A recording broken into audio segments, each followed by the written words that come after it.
Hey everybody, back again to give a quick review of what's probably my favorite handgun that I currently own, which, as you might have guessed from the title and what you see here, is the M&P 2.0 Metal, specifically this black finished law enforcement edition. Most of what I have to say in this review probably can apply to the standard M&P with the M&P Metal with the gray finish. I just chose this version for several reasons, which I'll get into here shortly. To be clear on the exact handgun I'm talking about, the SKU on this one is 13808. Technically this SKU is a law enforcement only model, but I purchased this from a retailer online and there wasn't any sort of law enforcement verification that I had to do. So if you search by that SKU, which I'll throw in the description, you should be able to find it. I would give out the specific retailer I got it from, but I don't want to get them in heat with Smith & Wesson, and I think it's cool that they're willing to sell the LE SKUs to whoever is paying. Now that that's out of the way, I'll get down to the subtle differences between this pistol and the regular M&P Metal. As the title states, this one is obviously finished in black rather than the commercial version, which is in silver or gray, depending on how you look at it. When the commercial version was released, I was intrigued, as I really liked my M&P 2.0 polymer, but I thought the looks of the gray finish was kind of and kind of equated it to like red anodized parts on an AR. So hopefully I don't offend anyone with that, but I just thought it was kind of, it didn't speak to me. I also thought the decision to put standard height irons on it rather than the co-witness irons found on the polymer optic ready model was less than ideal. And the law enforcement version of the M&P Metal solved both of these issues, which definitely got my attention once more. Backing up a bit into what led me to purchasing this pistol, I decided on this for a few reasons. First off, I sold the M&P 2.0 polymer that I previously owned and really regretted it. So when it comes to guns, guys, remember, no sell, only buy. Second, I got the ownership urge for 2011, but was kind of put off by the price and a few other aspects of it. So I started researching other ways to tickle the purchase itch, and I stumbled across a forum thread online where people are taking their M&Ps, putting a drop-in barrel and an Apex trigger, and comparing them in capability to a 2011. I liked what I saw in that thread. I think it was on Pistol Forum, but I don't remember exactly. But it spurred me to start looking for another M&P. During this search, I discovered this law enforcement model and scooped one up. I bought this in August of 23 and just recently passed the 1,000 round mark with it. So I figured I reached the point where I can give a good initial overview and some first impressions. So long story short, I absolutely love this handgun. The metal frame, even though it's aluminum and not steel, it adds just enough weight to the grip to reduce rotation under recoil some. I haven't shot it side by side of the polymer version since I sold that one, but I don't feel that the rigidity of the frame has made this any snappier than the polymer one, as you sometimes hear people talking about with metal frame handguns, especially metal frame striker handguns. In addition to this, it has a nice solid feel overall and just feels like a quality handgun without adding so much weight that it's uncomfortable to carry all day or feels unwieldy. To top it off, you retain these polymer grip panels with the same texture from the polymer version, which in my opinion, these are absolutely perfect for duty or competition use and really lock into your hands. You do lose a few areas of texture compared to the polymer version, which they have texture here and then running down between those two grip panels, which it really hasn't affected anything that I can tell. I felt like it wasn't any less controllable, so no big issue there. And if it really bothers you, you can put some skateboard tape or something there where those grip sections were. The flat face trigger that initially came on this was outstanding. It had a good crisp break. Everything seemed nice and high quality. The break seemed a little bit lighter to me than the flat face polymer that I had. And overall I could get, it was really all I could ask for in a duty or defensive weapon as far as the trigger goes. The result of all these features combined produced a gun that I could absolutely rip with. So it points very instinctively, the recoil is extremely controllable, and the grip works perfectly with my hands. And it gives you some customization too with the different grip panels. So find the one you like, and I feel like you can get an M&P to fit pretty much anyone.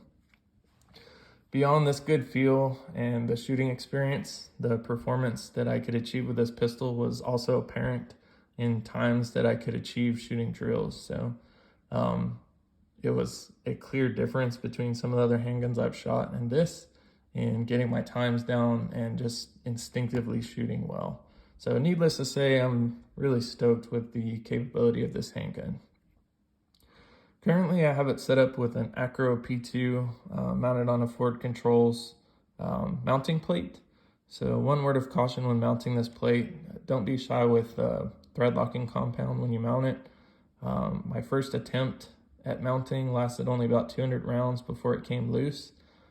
Even with taking all the proper steps like degreasing, using thread locker, torquing the plate down to the given spec. So I followed all the directions and it still came loose. When it came loose and I remounted it, I used a little bit more thread locker, and it has stayed solid for I guess 700 or 800 rounds now. So hopefully that lasts and keeps doing me good. So like I said, if you choose this plate and optic setup, just don't be shy with the thread locking compound. One thing that makes me chuckle with this optic is that the extended height irons, which initially attracted me to this M&P, just barely clear the acro, and they don't. So they're essentially not usable as co-witness irons, which I don't see that as a huge issue. Let's see if I can get them to line up. I don't think I'll be able to make the camera focus.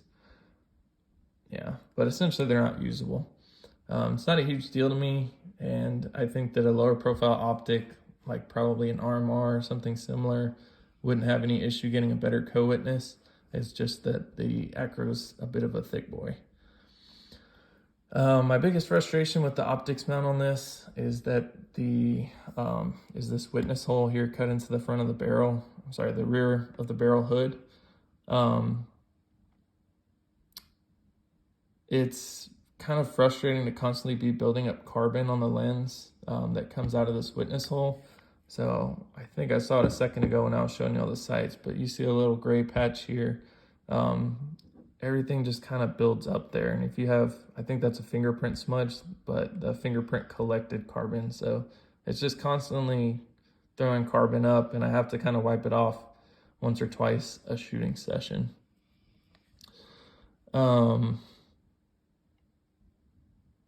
It's not really a horrible issue with that carbon. And it takes a few hundred rounds before it gets really ugly. I just wish they didn't have this witness hole, but I guess such is life. As you probably noticed, I have installed an Apex Flatty trigger on this gun. I heard such good things about them, and when Apex released this trigger for the metal frame version of the M&P 2.0, I couldn't resist buying one. Installation was pretty smooth, and according to the little trigger weight diagram that they give you, the chosen parts combo that I have should be the second lightest possible trigger pull. I couldn't tell you off the top of my head what exact parts I put in with it, but it was supposed to be the second lightest pull. A word of advice for someone looking to do that install: there's a polymer trigger stop that came with the OEM trigger. If you can see this little hole down in here. So there's a little piece of plastic that's a trigger stop. So if you're watching videos of how to install the Apex trigger on a polymer version, they don't have that same trigger stop. So make sure you take that piece out before you install the Apex trigger, or your options really are to completely uninstall that trigger again, or destroy the little piece of plastic to get it out, because this trigger will not work with that trigger stop in there. The end result, once I got everything installed with this Apex, was a really fantastic trigger. So it yields a pull weight which was slightly less than that stock trigger, which was already really good. And I really like this flat shoe on the Apex. It just gives a really good overall feel. With that being said, if you're expecting a huge difference by switching from stock to this Apex, you might be disappointed just a little bit. I know this might be a little bit of a controversial take, but the stock trigger is good enough that I don't see a huge difference. If I could give both a rating, I would give the stock trigger probably like an 80 and this Apex like a 90. So there is a difference, but it's not huge. The biggest benefits on the Apex to me are a little bit reduced trigger travel, and obviously this trigger shoe just feels fantastic. But I don't think the Apex fundamentally makes the M&P a better handgun like they used to in old curved trigger M&Ps. I'm definitely still a fan though. I don't plan on taking this out or selling it or anything, so definitely a fan. I don't want to make it sound like I don't like it. I just think that the stock is pretty decent too. In summary, I absolutely love this handgun. So I carry a Glock everywhere. I carry a Glock at work every day, and I'm a huge fan of the Glock platform. But honestly, if I was given my choice of anything I could carry at work among the stuff that I currently own, I would definitely switch over to this as my duty weapon. So after buying this M&P, my department approves Staccatos for duty use. So I actually ended up buying a 2011 anyway, which was a Staccato P. Hopefully I'll drop a review of that soon, and I don't have a whole lot of rounds through it yet, but as of right now, I like and trust this M&P a lot more than the Staccato. And the beauty of it is I could purchase several of these or one of these and a whole lot of accessories and other ammo and other stuff for the cost of one Staccato.